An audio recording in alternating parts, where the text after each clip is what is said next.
I caught you. You skipped the ad. Why did you skip the ad? Why did you skip the ad? Okay, I'm kidding. So please watch the other ads.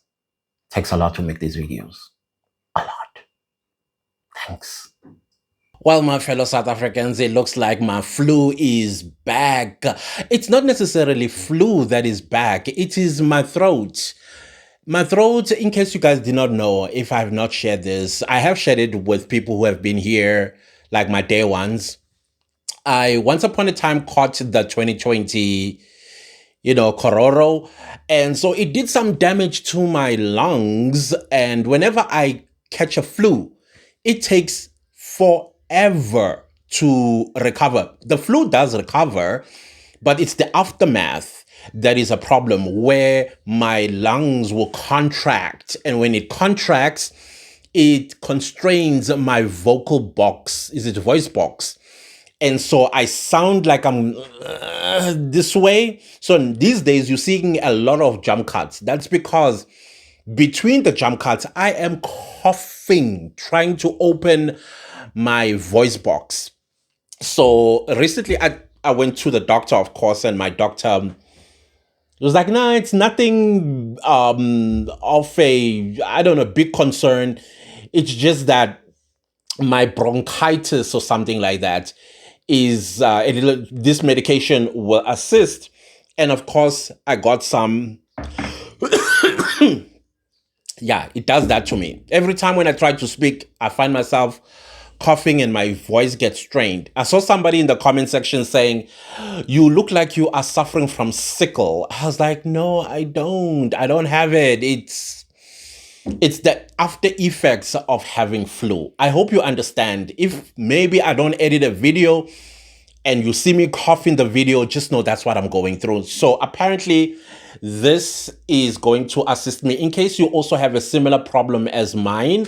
I don't know if this is in frame. Go to Clicks or Discam and ask for this medication.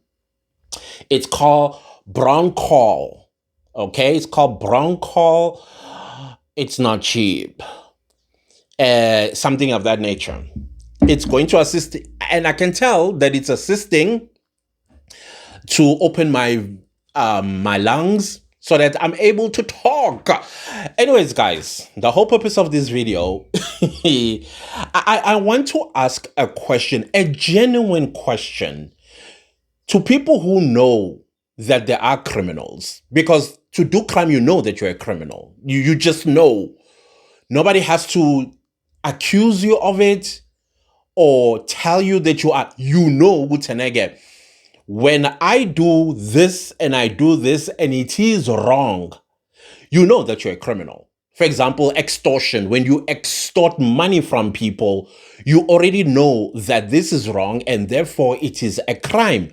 When you take a weapon and you drive it through a person's body, you know that is wrong and therefore you are a criminal. When you carry a pew-pew that is unlicensed, you know that you are a criminal. You don't have to be told that you are not a criminal, whichever way you look at yourself, but you just know that. Now, suppose now you execute your criminality. Now, the world knows you. You are notorious. Everybody's scared of you. The police are scared of you. The community is scared of you, because that's what happens with criminals. They are bullies. And the message, it runs across the board that this is a person that you do not look at in the eye. This person will do 1, 2, 3 to you. Now you execute your criminality. And because South Africa is a country of rule of law, and in the rule of law, the people, or the state, because we call it the state here, the state has policies. The state has policies, and these policies are called the people's policy. And out of the people's policy, they mention what they prohibit in their communities, which is the country or the state. like thou shalt not unalive a person, thou shalt not steal, thou shalt not extort, thou shalt not do this, thou shalt not do that. And that people's policy, it is compressed into what we call Criminal Procedure Act 51 of 1977, as amended in some points, because we are a constitutional democracy. And since we are a constitutional democracy, it aligns with the Constitution of the Republic of South Africa. Common law, as we know it, before constitutional democracy, in the constitutional democracy state, it is developed, right? That's how I understand it. So now that the public policy is implemented, and then you execute your criminality, you get caught. Obviously, when you get caught, the Criminal Procedure Act itself gave birth to, or the rule of law gave birth to, legal authorities or law enforcement authorities like the South African Police Service, the Army, intelligence, including special task forces like the Hawks and you name them.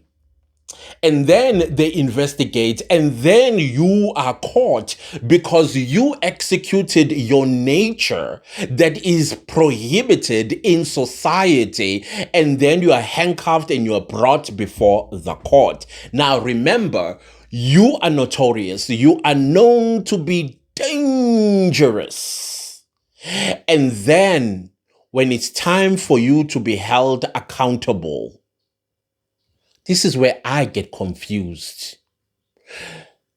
Especially when you come from the Nguni. Again, guys, I don't know if it's with other nations in the country. I'm talking tribes here. But in the Nguni nation, whether that is Zulu, Xhosa, Ndebele, or Swati, there's this say that icala aliboli. I don't know. Please do educate me from the Sutus, Bavenda, Tsonga, etc. and so on. Please educate me. Do you guys have a similar thing as icala alboli? Meaning, if you unalive somebody 25 years ago and you thought you got away with it, what you did 25 years ago is still as alive as it is in 2026. Because when you get caught for that unaliving, it did not rot. It did not disappear. So I don't know if in English or in the legal term, it's called statute of limitation. In South Africa, statute of limitation in the criminal aspect of it doesn't expire. It's for life. I know in some other countries, statute of limitation, it's 2 years or 3 years or 4 years or 5 years. In South Africa, it's forever. It's alal. So now you're telling me, as this notorious individual who has broken the people's policy, brought before a court, and then when, or your people or somebody, all these are allegations, and I'm not going to mention names in this particular video. I'm just using a hypothetical scenario here.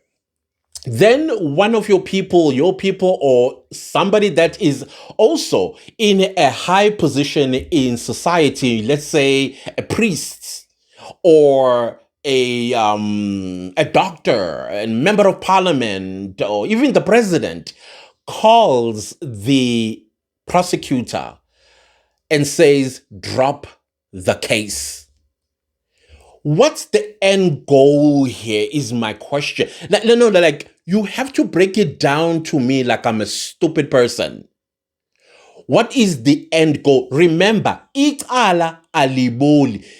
You might get away with this prosecutor because we don't know what you tell the prosecutor, whether you threatened the prosecutor. We already know the individual is dangerous. And the prosecutor understands that this person is dangerous. How many prosecutors, when you will keep threatening? How many?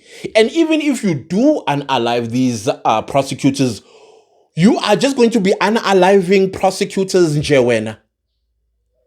And you think at some point, it takes one prosecutor to be unalived for the entire matter to be looked at even closer. You are now putting the person that is accused under scrutiny. Every little move they make, every call they make, everywhere they go, how many times they go to the bathroom a day, it now just right here, right here. So I want to know the logic behind threatening or unaliving a prosecutor. Somebody needs to explain to me in the criminal world, how is it possible? In your head, what is the end goal? Because I can tell you one thing, your matter is not going away. You can intimidate and unalive every prosecutor in the country. The public policy still stands. There is even a principle in the criminal justice system for all of us. Ignorance of the law is not a defense. So if the law says, I'm the law and I stand, there's nothing you can do about it. Absolutely nothing. You'll be wasting your time, you'll be wasting your money because of some of these prosecutors you're going to try to bribe. And if the prosecutor is a corrupt individual, will take the money and still get unalived. What's the end goal here? Because the law still stands. Statute of limitation doesn't expire in a criminal case in this country. What's the end goal? Allegedly, now we're going to start dropping names in a particular matter that is currently every South African has their interest in. The taxi boss, Mr. Sibanyoni. As you already know, Mr. Sibanyoni, as well as Bafana Sindani, they are accused of some crimes in extortion or constructive mafia, as some people are calling it. Of course, these are allegations. They got arrested as we woke up one morning and we heard that Mr. Sibanyoni was arrested with 3 others. The 4th person was on the loose, and subsequently the person that was on the loose turned out to be Bafana Sindani, who handed himself over to the police. And then, of course, he appeared in court on Monday, and the prosecutor was no show. You guys already heard my suspicion the moment the magistrate made that decision. I said, this matter is a high-profile matter, in my opinion. That's how I opened the video, if I remember. That this is a high-profile matter. It's of a notorious individual, even though these are still allegations. It required an experienced prosecutor, not a young prosecutor, as the prosecutor that did not appear in court on Monday. It needed the likes of the heavyweights in the National Prosecuting Authority. That also included the provincial NDPP of Mpumalanga in Kwaggafontein. Now, I even said, listen, if I was the prosecutor myself in this matter, I would not have pitched. I would not have pitched, do what you will to me. Because we've heard already of prosecutors, 2 in one province of East London, unalived for doing their job. Now, can you imagine now I am facing eye to eye with a notorious individuals? I wasn't going to pitch either. I was going to tell the MPA, listen, I ain't gonna me that when I understand that it could advance my career as a lawyer, forget prosecution. I mean, this is a great selling point in your CV that I prosecuted Mr. Sibanyoni at one point, or maybe one feared individual in the country, I would have done the same thing. But you could tell that there is something that was in the air that made Mr. I forgot his name, the prosecutor, who was supposed to have come on that day. And then you also, I questioned also the magistrate, the decision that she has taken, because there were two applications. One application said, either by default, you grant the accused bail and the court will determine what the bail should be, or you strike the matter of the roll and seek, then they also sought that the prosecutor be charged with contempt of court. That the magistrate decided to take the decision to strike the matter of the roll and also issue a warrant of arrest for contempt of court for the prosecutor. I questioned that. I was like, in my head, ma'am, are you okay? No, I mean, like, are you safe type of situation? I don't know. That's just was my question. So on Twitter, I came across this 2 or 3 days ago, if I'm not mistaken. And then I thought I was going to talk about it. And so there are a lot of things that were going on. My flu coming back. And then also, my Wi-Fi is not like uncapped. It's limited. So I ran out. I had run out of my fair use of my Wi-Fi. So I was blowing up my, I don't know, it's a lot. Rain really messed me up. That is why I left and then went elsewhere. But anyways, I came across MDN News. And then they say, breaking news, MP allegedly tries to persuade complainant to drop 2.2 million rand extortion case against taxi boss Joe Ferrari Sibanyoni. You know, when I saw that, that's where I started asking myself questions like, to what end to that MP? I don't know what MP that is, but this proves what the 6th of July alluded to about the state of criminality in the country, that it is also led by members of parliament. And somebody asked me, Clentus, why do you have such disrespect for the members of parliament in this cycle? I said, time will tell. That's how I responded to them. I said, time will tell.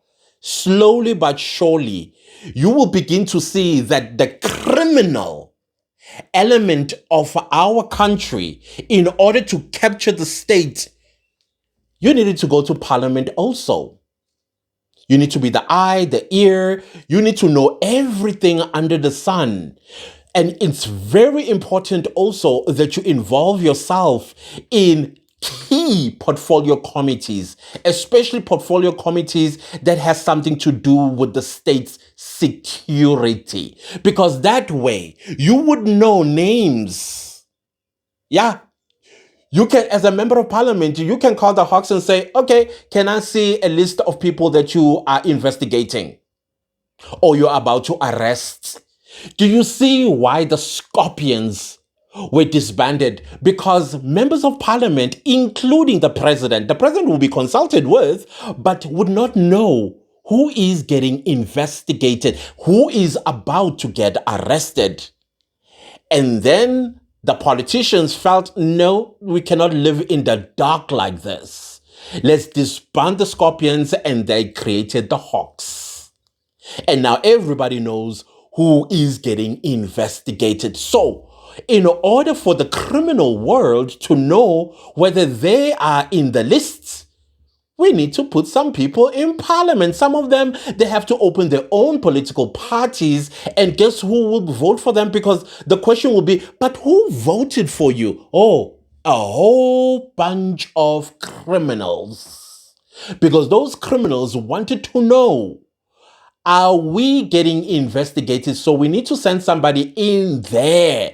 And that person needs to be part of either the police committee, the police portfolio committee, or the security cluster committees of parliament. Do you see how your vote is getting used against you and your safety? When we say to you guys, you need to vote with your brain, not with sentimentality and that, oh, we pray in a party Mandela. See what's happening to you, Vukani.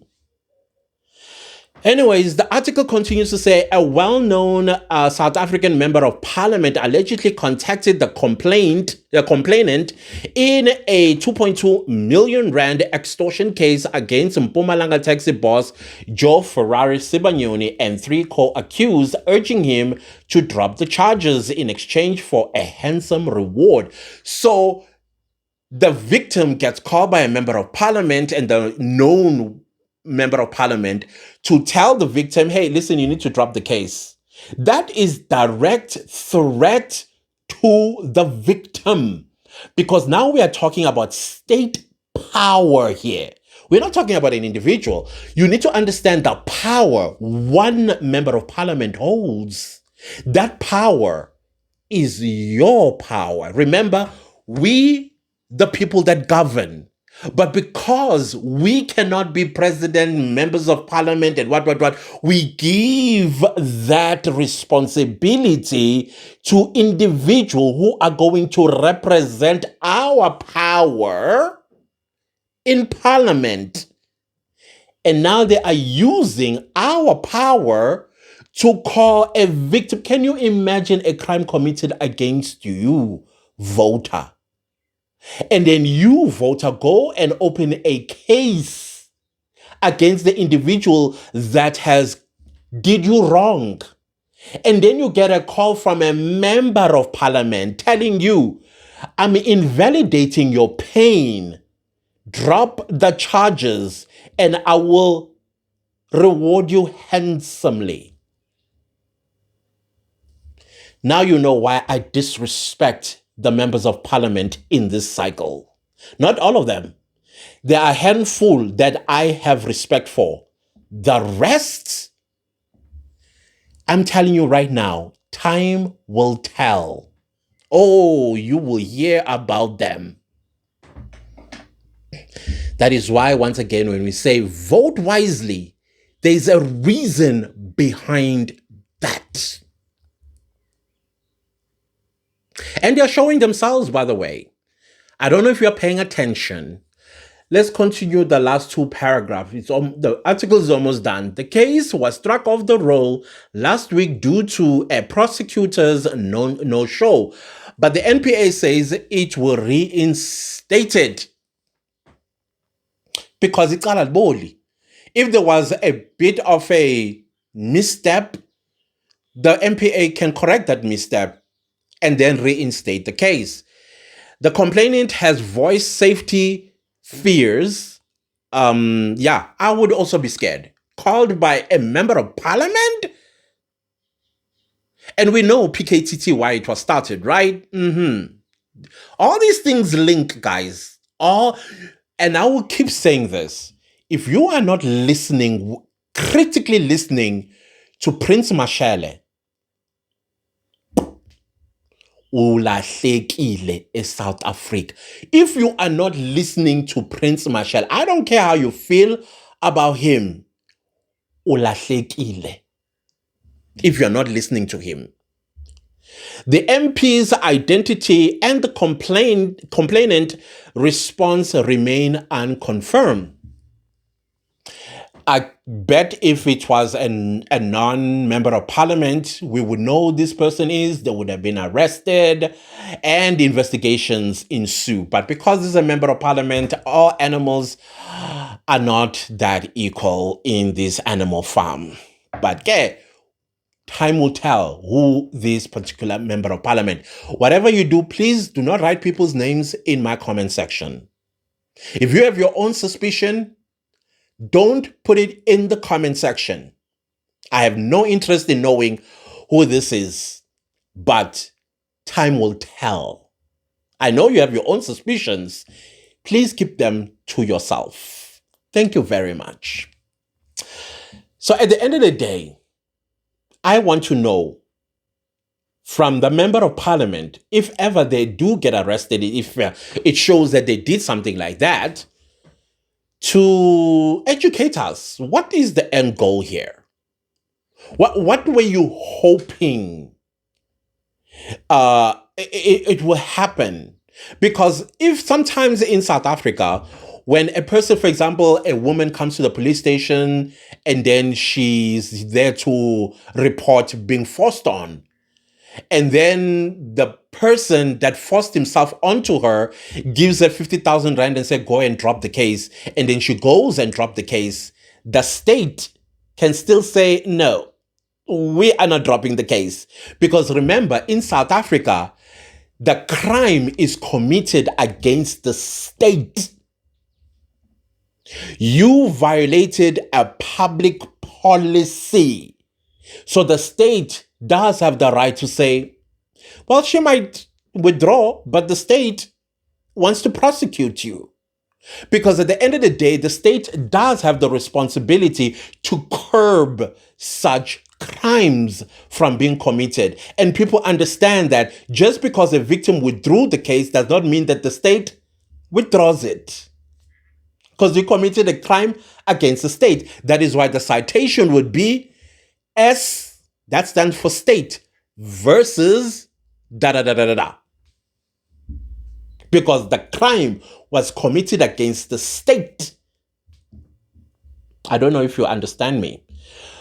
So that is why no matter what you do, a magistrate can strike the matter of the roll. We don't know what the purpose was instead of her. Because if I were her, I would have postponed the matter. We've seen magistrate matters getting postponed, even when both the prosecutor and the defense are there, including the accused, they will still postpone the matter a gazillion times over. Why was so smooth with this one? What's the end goal? What is the end goal? So I'm hoping for an intelligent answer with this one. What's the end goal? You've been accused already. And the reputation out there, it's not good. So shouldn't the option be, okay, let me go clean my name. Nobody gets threatened because you remember, you feel that you are innocent. And you are going to produce evidence that shows that you are innocent. Yes, the onus is on the state to prove beyond reasonable doubt that you are an extortionist. And you are saying, no, I'm not an extortionist. So then you have an opportunity to defend yourself and clear your name. Why then are we seeing drama around all of this? What is the end goal is what I want to know. If any of you has an answer, I would love it. I would love to hear from you. Other than that, guys, I don't think that I'm going to go live today. I was planning to go live later Sunday today, right? I thought it was Saturday for some reason. But this baby right here, I don't know, maybe it's my body. I drink my cough mixture or something, and I know they don't no longer put things in cough mixtures and stuff like that. But I get knocked out, y'all. I get knocked out. So I'm due to drink after this video, and that should take, right now it is 1:21 p.m. I don't think I'll wake up at 5. So maybe I will have to make up during the course of the week. Kuninge, South Africa. Kuninge. And we'll be right here, following everything. I'm here to give you my 2 IQ observations and see Sigupilan. You know, type of situation. Where are we? Yo, South Africa. This country, so it's vutiwe, will ask for it when it's, yeah, that. Goodbye, guys. Goodbye, goodbye, goodbye. I think the medication, because I'm due to drink, that part is kicking in. I'll see you guys. Thank you for your support always. I love y'all. Whatever you do, protect yourself, protect this beautiful country of ours with everything we have. All right? Goodbye.